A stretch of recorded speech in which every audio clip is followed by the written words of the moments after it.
After Adam and Eve, humanity grew in number, but people became increasingly wicked, violent, and corrupt.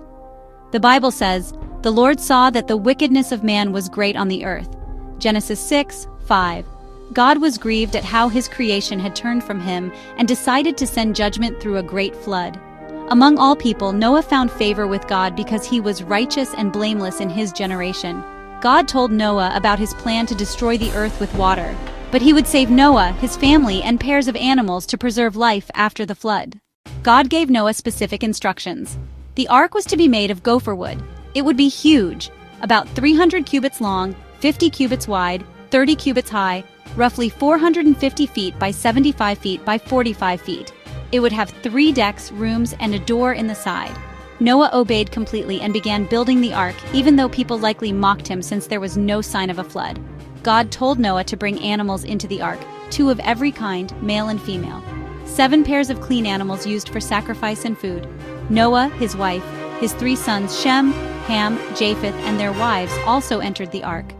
When everything was ready, God himself shut the door of the ark. The flood began when the fountains of the deep burst forth and rain fell for 40 days and 40 nights.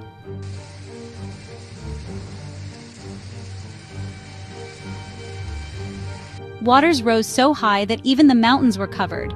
All living creatures outside the ark perished. Only Noah, his family, and the animals inside survived. Though rain lasted 40 days, the floodwaters covered the earth for 150 days before they began to recede. The ark came to rest on the mountains of Ararat.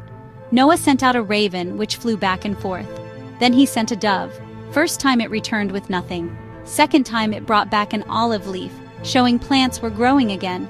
Third time it didn't return, meaning the earth was drying. After over a year inside the ark, God told Noah and his family to come out. Noah built an altar and offered sacrifices to God. God made a covenant promise with Noah. Never again would he destroy all life with a flood. As a sign, he placed the rainbow in the sky. Obedience. Noah trusted God even when it didn't make sense. Judgment and mercy. God judged sin but also provided a way of salvation. Faithfulness. God kept his promise to preserve life. Hope. The rainbow reminds us of God's covenant love.